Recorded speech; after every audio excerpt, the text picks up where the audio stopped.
کوئی ہانی طاہر صاحب تھے عرب فلسطین میں. قادیانیوں نے عربوں پہ بھی محنت کی ہے, تقریباً 1000 کے قریب عرب ہیں جو قادیانی ہو چکے ہیں. میں تبھی تو کہتا ہوں یہ لوگ جو ہمارے اکابر پر اعتراضات کرتے ہیں نا, گستاخ تھے, تو سارے انہی کے اکابر کے شاگرد تو نبی کی رسالت کے لیے محنت کر رہے ہیں, ختم نبوت کے لیے. یورپ پورا انہوں نے سنبھالا ہوا ہے. ہمارے تمہارے بزرگ کچھ نہیں ہوتا اسلام میں, لیکن لوگوں نے جو سب کے بزرگ تھے نا ان کو ہمارے کھاتے میں ڈالے کہ تمہارے بزرگ, حالانکہ وہ سب کے بزرگ ہیں. تو اس لیے پھر مجبوراً جب آپ کہتے ہو ہمارے, تو پھر مجھے کہنا پڑتا ہے ہمارے بزرگ, ورنہ وہ تو سبھی کے بزرگ تھے.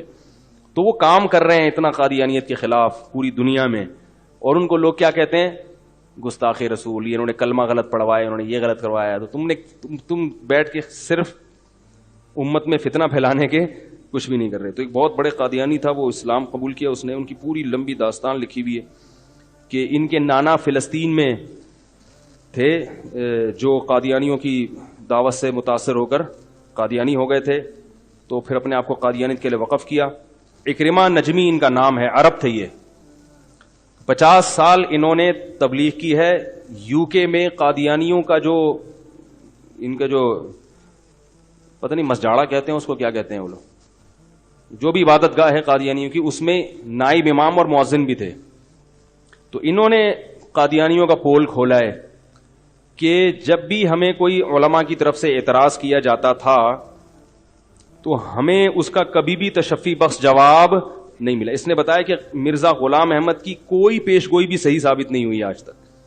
کہہ رہے لیکن یہ اعتراضات جب میں اپنے بڑوں سے کرتا تھا تو وہ ڈانٹ کے خاموش کر دیتے. تو کافی لمبی تحریر ہے, وہ بہت وقت ہو جائے گا پڑھ کے سنانے میں. تو کہہ رہے ہیں کہ لیبل یہ لوگ بہت اچھے لگاتے ہیں, انسانیت کی خدمت اور اخلاقیات اور ہر ایک سے خوش اخلاقی سے بات کرو, کہتے ہیں لیکن میں اس جماعت میں رہا ہوں, ان کا مقصد سوائے اپنی جماعت کی تعمیر و ترقی کے کچھ بھی نہیں. اس کے لیے ان کو کچھ بھی کرنا پڑے یہ کر لیتے ہیں. پہلے سہیل بابا صاحب نے مجھے ایک چیٹنگ بھیجی تھی ایک مسلمان مرد کی کسی قادیانی سے, جو قادیانی اس کو تبلیغ کر رہا تھا. پوری چیٹنگ پھر مسلمان نے وہ اس کے اسکرین شاٹ لے کے بھیجا. اس میں وہ بوڑھا قادیانی اپنی بیٹی کی آفر کر رہا تھا مسلمان کو کہ میں تمہیں اپنی بیٹی نکاح میں دوں گا اور تمہیں جرمنی بھجوا دوں گا, وہاں کا ویزا دلوا دوں گا. تو یہ کہہ رہا ہے یہ تو لالچ ہے, یہ تو آپ لالچ دے کے مذہب میں لا رہے ہیں. تو اس نے کہا لالچ نہیں, یہ انسانیت کی وہ چیٹنگ میرے پاس پڑی ہوئی ہے, دونوں کی, قادیانی اور مسلمان کی چیٹنگ. وہ کہہ رہے ہیں یہ لالچ نہیں, یہ تو دین کی تبلیغ ہے کہ ہم یعنی تاکہ آپ کی دنیا بھی اچھی ہو جائے اور آخرت بھی اچھی ہو جائے. تو ایسا پورا نا ان کا پورا سیٹ اپ ہے. میں نے خود اپنے کلاس فیلو کو دیکھا کہ قادیانیوں نے اس کو لڑکیوں میں پھانس کے مذہب تبدیل کروایا. کوئی بھی مذہب جو اپنی لڑکیوں کا استعمال کر رہا ہو, کیا وہ صحیح ہو سکتا ہے کیا؟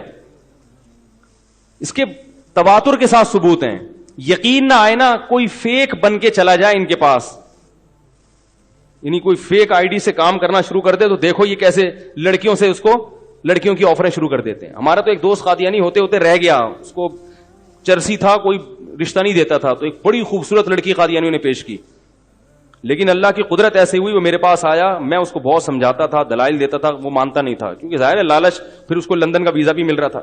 اللہ کی قدرت کے چند دن بعد اس نے قادیانی ہونا تھا. کہتا ہے کہ میرا وہ جو دوست تھا نا, جو اپنی بیٹی مجھے دے رہا تھا, وہ کمرے میں گیا, اس پہ ہارٹ اٹیک ہوا, الٹا ہو کے گر گیا, وہ اس کے منہ سے جھاگ واگ نکلا, خون. تو کہہ رہا ہے مجھے موت کا یہ منظر دیکھا تو میں ڈر گیا. میں نے کہا یار یہ لڑکیوں وڑکیوں کا شوق میں ایمان بیچوں یار, میں کل میں نے بھی مرنا ہے. تو کہہ رہے میں قادیانیوں کے ساتھ دوستی بہت تھی, قبرستان بھی گیا, تو مجھے ایسا لگ رہا تھا جیسے اس قبروں میں آگ جل رہی ہے.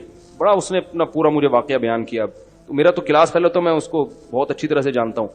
تو اس واقعے کے بعد وہ پھر اس نے قادیانیوں سے تعلقات ختم کر دی.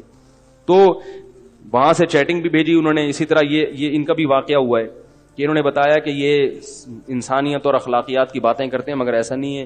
یہ جو بھی ان کا مسعود خلیفہ ہے اس کے پاس گئے, اس کے پاس جا کے اس کو سمجھایا, اس نے جو ہے نا خط کا کوئی جواب نہیں دیا ان کو. وہ سارے اشکالات تھے کہ بھئی ایک بھی پیش گوئی پوری نہیں ہوئی ہے. اور آپ جو کہتے ہیں اتنی عربی آتی تھی, وہ عربی تو عربی کی کتاب ہے مقامات حریری, جو ہمارے مدارس میں پڑھائی جاتی ہے, پوری پوری عبارتیں اس کی چوری کی ہیں مرزا نے.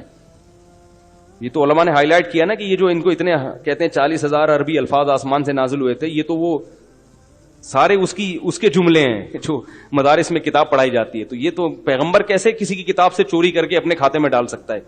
تو ایسے بہت سارے اشکالات ہیں جو انہوں نے کیے. وہ آج بھی ہم کوئی شخص جس کو قادیانیت کا اچھا لگے نا تو اس کو لندن میں سہیل بابا صاحب ہوتے ہیں, ان کا نمبر مجھ سے مانگے میں دے دوں گا.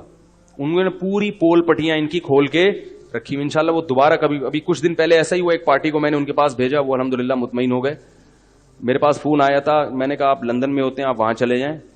تو ان کے پاس گئے, الحمدللہ اتنا مواد ان کے پاس ہے کہ وہ مطمئن کر دیتے ہیں. کیونکہ قادیانیت کی تبلیغ یورپ میں بہت تیزی سے ہو رہی ہے. پاکستان میں تو یہ دبے ہوئے, یورپ میں کھلے عام آزاد ہیں.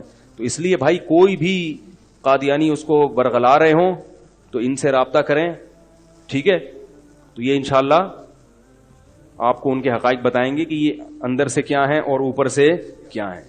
تو مرزا کا بھی کچا چھٹا انشاءاللہ کھول کے رکھیں گے آپ کے سامنے اسی کی کتابوں سے.